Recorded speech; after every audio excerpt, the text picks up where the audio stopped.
The other night, I found an unmarked box on my doorstep. It was filled with journals from an investigator here in Nevermore who deals with paranormal cases. A handwritten note asked that I share these with you. After reading through them, I have chosen this particular case about a corpse that goes walkabout to be the introduction to this man's dangerous life in dealing with the sick and the twisted. I hope that you find it as chilling as I did.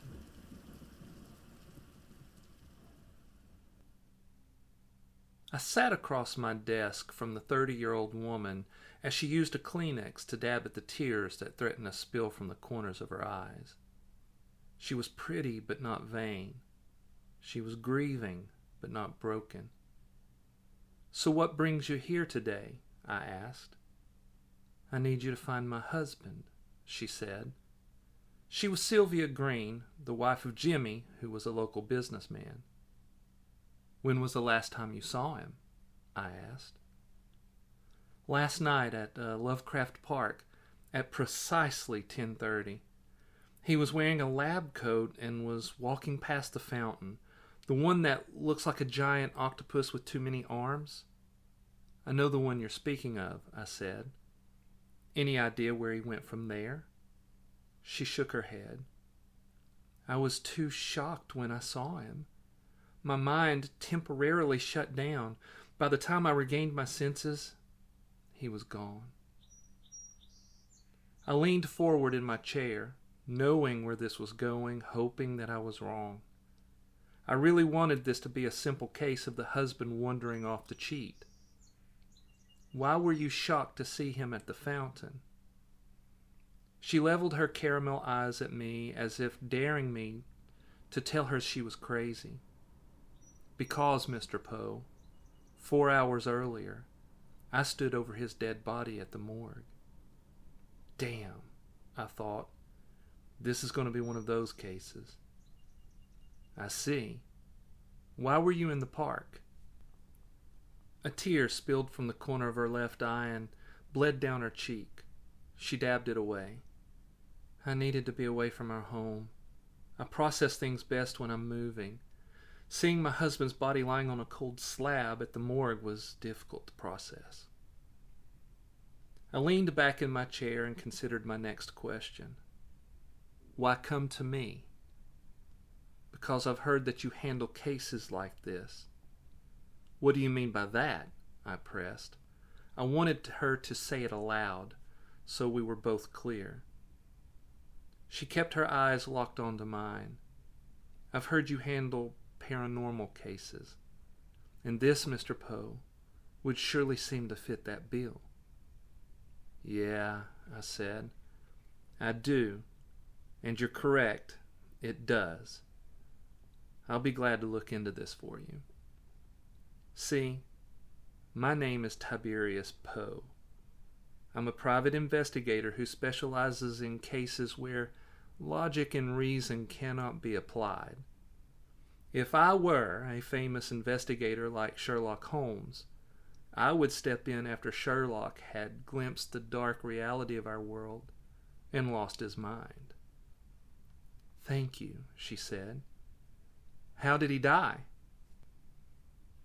"When I spoke to Miss Hart, the coroner, she wasn't sure, and she wanted to wait until she had performed an autopsy. When Sylvia said that last word, her voice quivered.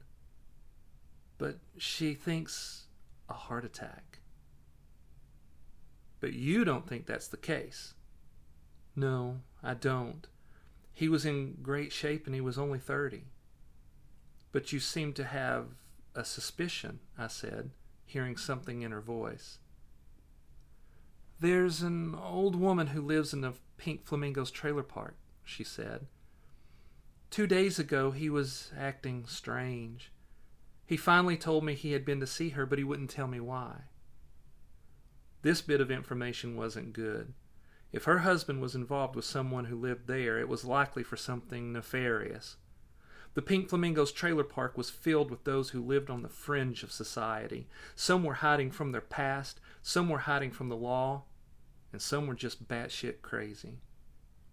Did he at least tell you her name? She nodded. Her eyes were now clear of tears. She had forced her grief deep down. He called her Granny Dingo. My blood turned cold as dirty snow. There was another kind of people who lived in the trailer park. The evil kind. And Granny Dingo was one of them. She was a powerful witch. She looked 100, moved as if she were 40, and wore her hair in a bun held in place with a withered raven's claw. She was followed around by a near-rabid dingo named Manson that she had somehow smuggled into the country. You think she had something to do with this? I do, she replied. You and your husband built a successful business, correct? Yes, we own Salem's Pot. It's made us very wealthy, and I don't know why he would need anything from anyone in that dreadful place. Salem's Pot was the high-end restaurant and catering service in Nevermore. Forgive me for asking, but how involved are you with the books? I am the bookkeeper, and I assure you every cent we've ever made is on the up and up and is properly accounted for. I nodded. So there have been no large withdrawals that you can't explain? No, Mr. Poe, there hasn't been. This case was getting worse by the second.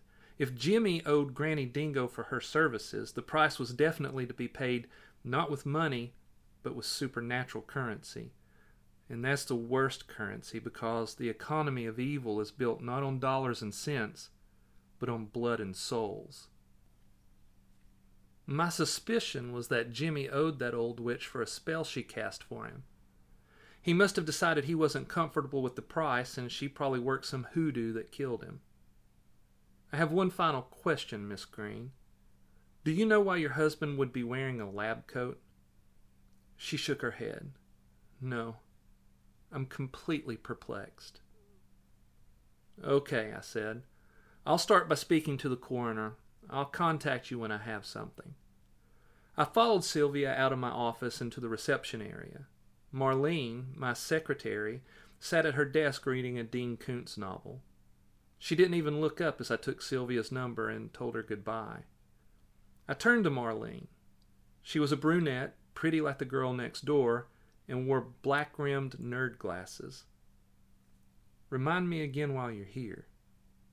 She glanced up from her book and smiled. I'm here in case you need me. I'd asked her 100 times since she showed up at my door, and this was always her answer. See, Marlene walked into my office last Halloween and told me she was going to be my secretary. I explained to her that I did not need, nor could I afford a secretary. She had stood across my desk, holding a dog-eared Larry Correa novel about monster hunters, and said, I know things, Tiberius, and I'm here for you. From that moment on, she had been here every day my doors were open, sitting in that chair, reading a horror or suspense novel, using my given name instead of my surname. I have not paid her one dime, though I do buy her tacos on the days she doesn't bring lunch. And if I'm completely honest, I've come to enjoy having her around. In some strange way, she's almost like a peculiar cat who comes and goes as she pleases. I didn't know what else to say, so I said, I'm going to see Alyssa. I guess I'll see you later. Have fun looking at dead bodies, she said, and turned her attention back to her book. I would have told her to lock up, but she always did. I would have told her to have a good night, but she was always in a good mood. I would have told her she didn't need to come in tomorrow, but she would still come. So I closed the door behind me and walked down the hall to the stairs that led out to the street. My office is located on Phantom Lane, which is 2 streets over from Main Street. My small private investigation business sits above Lost Souls Tattoo Parlor and Piercings. I stepped into the clear afternoon sunlight. However, off to the east out near the bay, dark clouds were gathering like a congregation of lost souls preparing to wage war on the living. My ride, a 1971 Chevy Blazer that I'd restored a few years back, was parked along the sidewalk. I got in and headed to the coroner's office. When I pulled into the parking lot, I saw Alyssa Hart's 1966 powder blue VW bus. She's the coroner, and whether I visit at noon or midnight, she's always at work. I parked and punched in my code on the keypad at the back entrance. Since I also spend a lot of time there, she had decided I might as well have full access. "Afternoon, Tiberius," Alyssa said as she stepped out of her office carrying a human skull. "What's up?" "Jimmy Green," I said. "What's going on with the skull?" "It was found in a locker over at Hitchcock High." "From the skeleton in the school science lab?" I asked. "Afraid not," she said. "It appears to be something outside the norm." I looked down at the skull, which was tucked under her arm. The front of the skull was turned against her side. "How so?" She turned the skull around so it was facing me. It looked like a human skull in every way except that it had two tiny black horns protruding from the forehead. I considered my response before speaking. Then I asked, "Deformity?" "Come on, Tiberius. Is anything in Nevermore that clear-cut?" She was right. In this town, nothing strange ever has a scientific explanation. Do I need to state the obvious? Alyssa turned the skull so that it was facing her. "I know what you're thinking, but I don't know. I've never seen a demon up close, so I don't know what its skull would look like. Anyway, follow me and I'll update you on what I know about Jimmy Green." I followed her to the autopsy room. It was sparkling clean, though it hadn't been changed much since it was built back in the 1950s. Hospital green tiles covered the floors and halfway up the walls. There was one stainless steel autopsy table directly in the center of the room. A bank of 8 cadaver refrigeration units was located on a far wall. She sat the skull down on the autopsy table and turned on the ultra-bright dissecting light so that she could get a better look. I was as intrigued about the skull as she, but I was being paid to locate the walking corpse of a dead husband, not investigate demon bones. Sylvia states she came by and identified his body last night around 6:30. Alyssa looked up from her examination of the skull. "Sounds about right." "So, you're confirming that Jimmy was dead?" "I am," she said. She pushed back a strand of red hair from her forehead. She snatched a magnifying glass from a cart containing various gleaming stainless steel scalpels and bone saws. "The paramedics brought his body in around 6 last night. He'd been dead long enough that his body was cold. I called her and she got here about 30 minutes later and confirmed it was Jimmy." "How did he die?" "Not sure. I couldn't find anything during the autopsy." "You performed an autopsy?" For whatever reason, I'd assumed that Jimmy had gone walkabout before an autopsy was completed. "Of course," she said. "Why wouldn't I?" Sylvia states she saw him walking through Lovecraft Park last night around 10:30. Alyssa had bent over the skull, inspecting it with the magnifying glass. When I told her that Jimmy was currently taking an undead walkabout, she straightened and gave me a surprised look. "You know I won't say that's impossible. We've both seen too much here in this town. But I finished the autopsy a little around after 8. I sewed him back up and had Jane help me put him over in cooler number 6. Then she went home and I went to Dante Inferno's Pizza for some supper." I walked over to the cooler and opened the door. I pulled out the sliding stainless steel slab to show Alyssa that Jimmy was gone. Alyssa was one of the few folks here in town who knew the truth. Her reaction was one that revealed her flexible mind. "Well, how about that?" "What time did you leave for pizza?" "About 8:30. I came back around 10 to sign off on some death certificates, then I went home."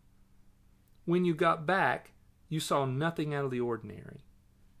She shook her head. "No. And before I left for the night, I checked to make sure everything was in order. All the cooler doors were closed, nothing was amiss, except..." "Except what?" I prompted. "Well, my lab coat was missing. I could have sworn I took it off and draped it over the stool over there, but when I got back, I couldn't find it. I thought that maybe Sally, the cleaning lady, had come by and taken it to be laundered. Does Sally often come in that late? Alyssa nodded. She does. You record this room, correct? Yes, she said, and headed out into the hallway. We have cameras in every room. Let's go have a look. I think Jimmy took your lab coat. Sylvia said he was wearing one when she saw him last night. Well, isn't this exciting? She said. I followed her into her office, and she opened her laptop and logged into the security system. She pulled up the camera feed for the autopsy room. I'm pulling up where I put his body in the cooler. The video was in color and showed Alyssa and her assistant Jane transfer Jimmy's body into cooler number 6. As the women left the room, Jane flicked the wall switch and the lights blinked off. The only light that remained was from the exit sign above the door that led out into the back alley. It washed the room in a visceral red glow and conjured black shadows in the corners that seemed to squirm with malicious intent. We let the video play so that we didn't miss any detail. After about 10 minutes, the handle to cooler number 6 began to slowly wiggle. I gave Alyssa a questioning look. How's that happening? All the coolers have a safety handle on the inside. Well, that's an interesting feature, I said. We turned our attention back to the video. In the red glow, we could see the door swing wide. The opening was crypt black. A hand reached out and clawed at the edge of the opening. Then, Jimmy pulled the sliding slab from the cooler. He sat up and swung his feet off to the side. His skin was dyed crimson by the light, and the Y incision that Alyssa had made from neck to groin was a ragged black gash. He slid off the slab and stood, naked, looking around the room. Then he pushed the slab back into the cooler and closed the door. He walked over to the refrigeration unit that held specimens and selected a container. What did he just take? I asked. That's his heart, she said. I was going to send it to pathology this afternoon. Jimmy then snatched the lab coat and walked to the fire exit. He then pushed through the door and out into the dark alleyway. Why didn't the alarm sound? It's broken, she said. We have a new one on order, but that's not the question we need to be asking. I nodded. Yeah, like where the hell is he going with his heart? Alyssa looked at me. Her eyes were bright with curiosity. You know you're going to have to let me in on this. I will. She smiled. So what is your next step? The only other piece of information I had to go on would lead me to the most dangerous woman in Nevermore Hollows. I have to go see Granny Dingo. Alyssa grimaced. I'm glad I'm not you. How does she fit into any of this? I'm about to find out. I thanked her and stepped out into the parking lot. The clouds over the bay were deeper, darker, lower, and closer. A storm was coming, and I hoped to be done with this case before it hit. The Pink Flamingos trailer park sits 5 miles outside of town. It was founded in the 1950s, and most of the trailers are in various states of disrepair. The narrow blacktop lanes that weave throughout the park are as neglected as the homes, with wide cracks and deep potholes.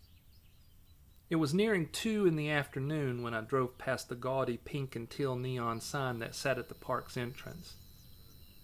I drove down Apollo Lane, turned onto Moonshot Lane, which took me deep into the park, where the trailers were nestled up against Dunwich Forest. This is where Granny Dingo lived. I parked in front of her trailer.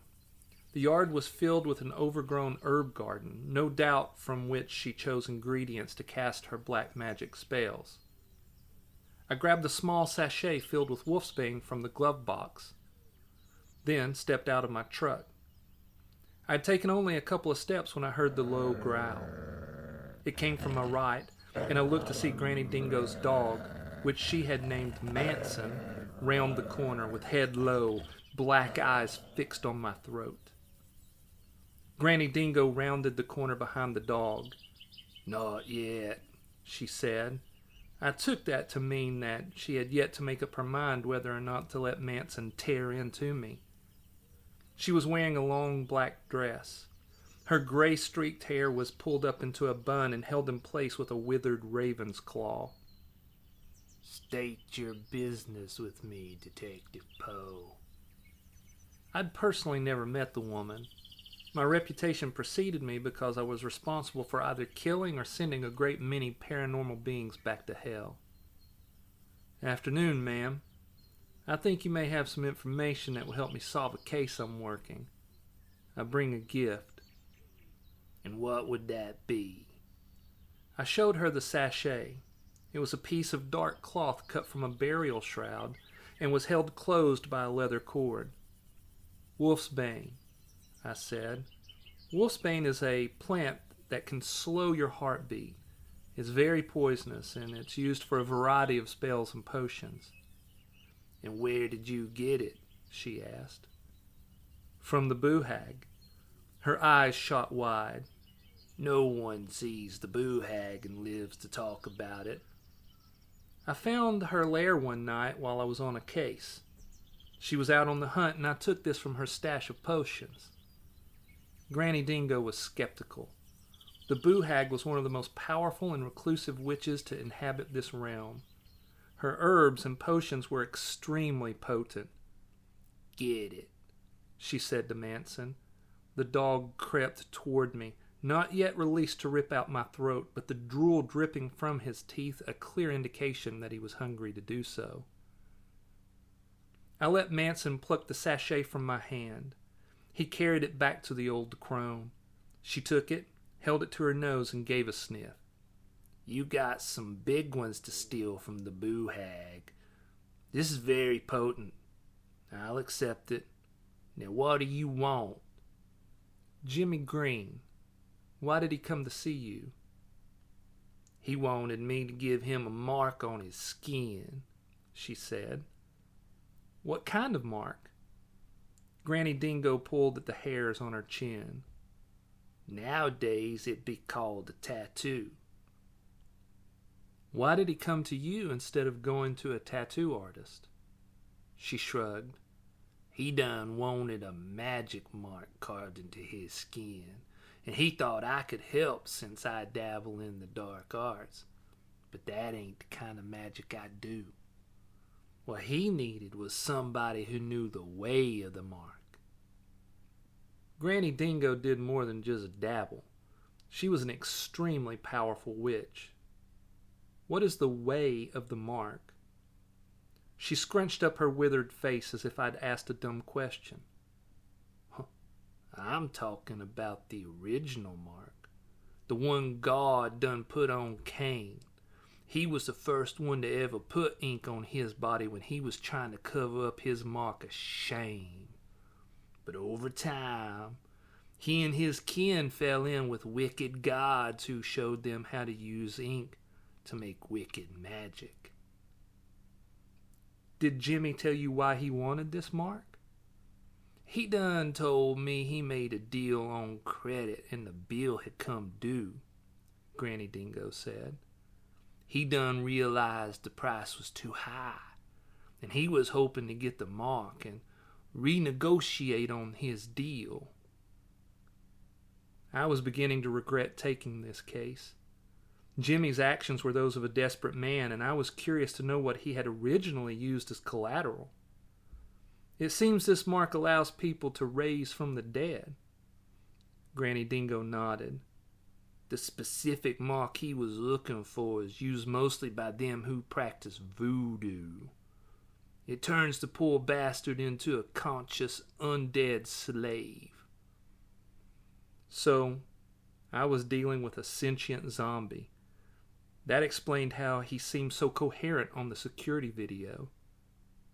"He died last night and received an autopsy. His organs were removed. When his corpse was reanimated, he took his heart." "Usually the one who works the voodoo takes the heart. But if he done took his own heart, he is in control until he gives it to somebody else. Then he gon' be their slave." Do you know who he made this deal with? No. But it takes a special kind of magic to make a mark like that. The person who marked him tweren't no ordinary artist. Find that person, and they might know who Jimmy done made the deal with. I drove out of the trailer park thinking through what I'd learned from the old witch. Jimmy was desperate to protect whatever he had put down as collateral. This tattoo used ancient magic that allowed Jimmy to reanimate his own corpse, making him a sentient zombie. He retained control of himself as long as he had control of his heart. If he gave his heart to someone else, then that person would have control. The obvious theory was that Jimmy was going to offer himself up as an undead slave to his debtors.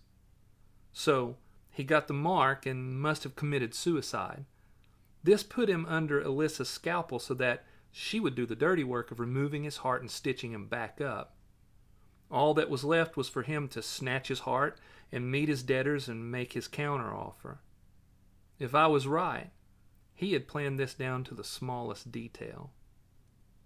I could smell the ocean as the wind picked up and blew the black clouds further inland. I was headed to Lost Souls Tattoo and Piercings. If anyone in town knew who gave Jimmy his ink, it would be Samantha, the shop's owner. I texted Alyssa and asked her if she had taken a picture of Jimmy's tattoo. She replied by sending me the pic. It was on his arm and was of a human heart with black devil horns. I walked into the tattoo parlor just as the dark clouds blotted out the sun, casting the day into a false twilight. The decor was a mix of funhouse and fetish. Mirrors covered 2 walls. Pink, red, and blue glowed from the neon lights above each artist's station. The whole back wall was painted with the face of a clown, mouth open, maniacal gleam in its eyes. A door stood in the middle of the mouth. Someone had scrawled, "Death Beyond," across the center of it. 3 artists were in the shop. One was working on a patron, while another was sitting in a chair scrolling through his phone. The third was Samantha, the owner. She saw me and walked over. "Afternoon, Tiberius. If you're here, something got weird." Samantha was 35, tall, and wore her dark hair in a braid that hung down her back. A tattoo of a gold and teal koi fish covered her neck. The artwork was exquisite and covered up a nasty scar given to her by an ex-boyfriend who tried to cut her throat. She had survived. He did not. Samantha was a tough woman. "It did," I said. "How can I help you?" she said. "Your line of work is patronized by the fringe," I said, glancing over at the soccer mom who was leafing through a book of artwork, trying to decide what her first tattoo should be. And I suppose sometimes the not-so-fringe. Samantha followed my gaze and said, "Butterfly." "You think? Want to put some money on it?" "I'll pass," I said. "I wonder if you can identify an artist by looking at a tattoo." "Maybe," she said. "Every artist has their own distinct style. If anyone within 100 miles of here did it, I should be able to help." I pulled up the pic of Jimmy's tattoo. She scrutinized and said, "That is excellent work. Almost photorealistic with a distinct shading technique. Only one guy I know that can do this." The artist scrolling through his phone, a thick guy with dark eyes who called himself Carnage, stood, declared he was going out to run an errand, and left. "So, you know who did it?" She nodded. "About a year back, I hired this guy, a real strange one. He went by the name of Sinner. This is his work, but he's no longer employed here." I got the sense she didn't like the guy. "Why not?" "We caught him mixing blood into his ink." "His blood?" She shook her head. "Not sure. Like you said, we obviously embrace the fringe here, but none of that occult bullcrap." Her reply gave weight to the idea that this was not just an ordinary tattoo. Why do you think it was a cult? Samantha turned to the artist working on a young guy who was nearly completely covered in scenes of the macabre. Hey, Gary, when you asked Sinner why he was putting that blood in his ink, what was it he told you? Gary straightened. He was tall and thin. A pink mohawk crested his otherwise bald head. He said it was a blood magic ritual. I told him we don't mix blood and ink and don't practice no magic rituals here. I fired his ass on the spot. Any idea where he is now? I asked. I was surprised when Gary said that he did, and I was even more surprised when he told me that Sinner had a home in Annabelle Lee subdivision. Those were some expensive homes. I thanked them and turned to leave, but Samantha grabbed my arm. Be careful around Sinner, Tiberius. He's into some twisted stuff. I told her that I would, and I pushed through the door onto the sidewalk. As I did, the soccer mom stood and said to Samantha, I think I'll do a butterfly. I closed the door behind me, glad I didn't take that bet. It took me 20 minutes to get to Annabelle Lee. On the way, I was thinking about calling Marlene to ask her if she could get me an exact address for Sinner. But as the thought struck my mind, I got a text from her. It was Sinner's address. I don't know how she does this, but I'm confident it isn't any kind of sorcery.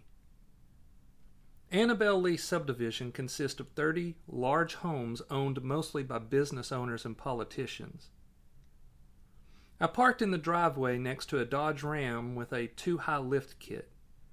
I grabbed my gun from the glove box and headed to the door. The front door stood slightly ajar. I pushed it open and stepped inside and began working room to room looking for Sinner. I found him in the bathtub. He had slit both his wrists and had bled out. There was no pulse, but he was still warm, and the blood that had dripped onto the floor had not yet congealed.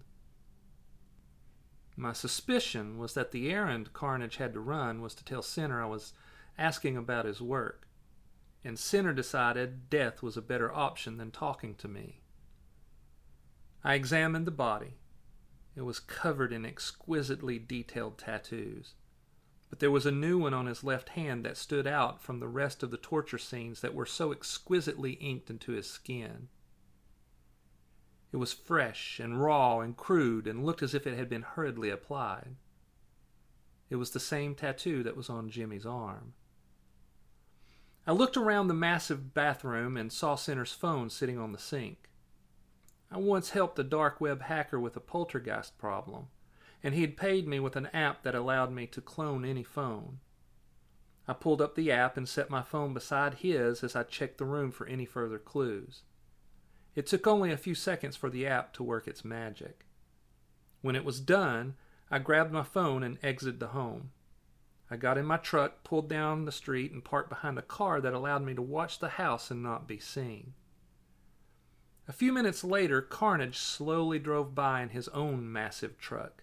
He pulled into the driveway and parked. He got out carrying a cooler and let himself into the house. I pulled up the cloning app and connected to Sinner's phone. I was able to hack his camera to see what was happening inside the house. Carnage came into the bathroom and pulled Sinner from the tub and laid him on the floor. He knelt, opened the cooler, and retrieved IV supplies and bandages. He hung a bag of blood from the shower rod and inserted a cannula into Sinner's left arm. He then set about bandaging Sinner's wrists. "Come on, man," Carnage said, smacking Sinner's face. "This spell better work. Come on." Carnage began reciting some arcane spell. As he did, he changed out the empty IV bag for a fresh one. After a while, Sinner began to moan. After 2 more bags of blood and a lot of chanting from Carnage, words began to take shape in Sinner's moaning. "What? Where am I? Did it work?" he slurred. "Barely, man," Carnage said. "We cut this way too close. Be still while I check these bandages. Using this damn spell to try to bring you back when you were so close was reckless." Did he fall for it?" Sinner said. His voice was becoming less slurred. Yeah, I think so. This spell is supposed to be used to reanimate corpses, not bring back people from the brink of death. It's worth it if Poe thinks I'm dead, Sinner said. It seemed he had regained most of his mental clarity. I don't want him after me. Speaking of that, what time is it? 5 o'clock. Why? I have to let them know that Poe is on to them. Who? Carnage asked. The Brotherhood of the Wendigo. What? Carnage said. What the hell are you doing with them? No way, man. Screw that. When I'm finished giving you this blood, I'm out. I don't want anything to do with those freaks. You better not let anybody know I helped you with this. I mean it, man. 15 minutes later, Carnage left the house and tore down the road. He didn't notice me as he drove by. I've never heard of the Brotherhood of the Wendigo, but the look of terror on his face told me I needed to proceed with extreme caution. Eventually, Sinner snuck out of the house, wrists bandaged and looking pale. He climbed into his massive Dodge and drove out of the subdivision. The first peals of thunder rumbled across the sky as I followed him. He drove deep into the countryside. Eventually, he turned off the county road onto an old, unpaved logging road. Black clouds writhed with anticipation of the coming storm. Getting soaked or struck by lightning was the least of my worries. I had no idea what the Brotherhood of the Wendigo was, but it was enough to scare the crap out of a man who called himself Carnage and who looked like he had spent more time in prison than out. I pulled onto the logging road as fat drops of rain hit my windshield. I didn't turn on my lights, though it was now getting dark enough that I should. 3 miles later, we were deep into Dunwich Forest. Eventually, I came upon Sinner's abandoned truck. He had parked and headed off into the woods. I retrieved a flashlight and quickly found a trail that headed north. There were footsteps in the mud, and I followed as the fat drops became a downpour. The trees towered far above me and swayed in the moaning wind, so any noise I might make would not be heard, but I was loath to turn on the flashlight. Eventually I did, but used my fingers to cover the beam, allowing only enough light so that I didn't break an ankle. Up ahead I saw a glow coming from behind a ridge. I turned off my flashlight and crept to the top and peeked over into a clearing. The storm was getting angrier by the moment as it bellowed its wind and spat its rain. The tops of the trees whipped about, but the clearing was completely calm, as if it were the eye of a hurricane. Bright orange flames licked the air from a bonfire that sat directly in the center of the clearing. Standing in a semicircle around the bonfire were 13 men dressed in white robes with hoods pulled over their heads. On the other side of the flames stood Sinner. Praying he still had his phone on him, I quickly put in my earbuds. I was relieved to discover that he did in fact have his phone and that I could hear the conversation. The shortest of the robed figures spoke. "What business do you have with the Brotherhood, Sinner?" Sinner was twitchy, no doubt scared as hell about being here. "I know Jimmy Green is coming here tonight to renegotiate his deal, but I need to warn you to be careful." "Why should we fear Jimmy Green?" "Not Jimmy," Sinner said. "Tiberius Poe." The robed figures all began to speak at once. Clearly they had heard of me, and they didn't like my reputation. The short one held up his hand, quieting them. "Why should Tiberius Poe be concerned with us?" "I don't know," Sinner replied. He nervously rubbed at his bandaged wrists. "But he was asking around about the mark I put on Jimmy. And since Jimmy's corpse left the morgue last night with his heart in hand, I figured it won't be long till Poe figures out its link to the Brotherhood." The tallest of the robed figures spoke. His voice was shaky. This is bad, Marcus. We should not have told Jimmy we would renegotiate. And we should not have let Sinner put that damn mark on him." "Hush, William," Marcus said. "Let me think." William didn't back down. "We don't have time for you to think it through. Jimmy is supposed to be here any minute. What if Poe's following him?" I heard movement behind me. I glanced around and saw Jimmy heading toward me. I could see the ragged outline of the Y incision from the autopsy through the soaked lab coat that clung to his body. He carried a clear specimen container in which sat his heart. I rolled behind a thick mass of ferns before he could spot me. He walked over the crest of the ridge and into the calm of the clearing. He then walked down to the bonfire and stood beside Center. The 13 robed figures fidgeted nervously. 12 were murmuring. Marcus again held up his hand. "Order!" he declared. And after the Brotherhood settled, he faced the 2 men before him. "Jimmy Green, 10 years ago you came to us, begged us to use our dark gifts to bestow success and wealth on you and your wife. Is this not true?" Jimmy stood stock still, holding the specimen container with his heart in both hands. "Yes," he said in a thick voice. "And have we not honored our part of the agreement?" Marcus asked. You have," Jimmy replied. "And did you not pledge your firstborn to us?" This was the first time that Jimmy's corpse showed any real emotion. I did," he said, his voice quivering. "At the time, I believed my wife to be infertile and incapable of having children, but recently we discovered she was pregnant. I was shocked to hear this and found it interesting that Sylvia had not given me this piece of information when she hired me." "So you attempted to deceive us?" Marcus said. Jimmy nodded. "I did. But now I plead with you to accept my heart as alternate payment." Marcus paused before proceeding. He glanced back at the other 12, then said, "Jimmy asked me to be relieved of his debt. When I said no, he offered to become an undead servant to us in exchange for his baby's life. I have considered it, and I see that it could greatly benefit us. I have spoken with each of you individually. Now it is time to vote.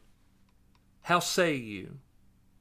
All 12 nodded their agreement to accept Jimmy instead of his baby.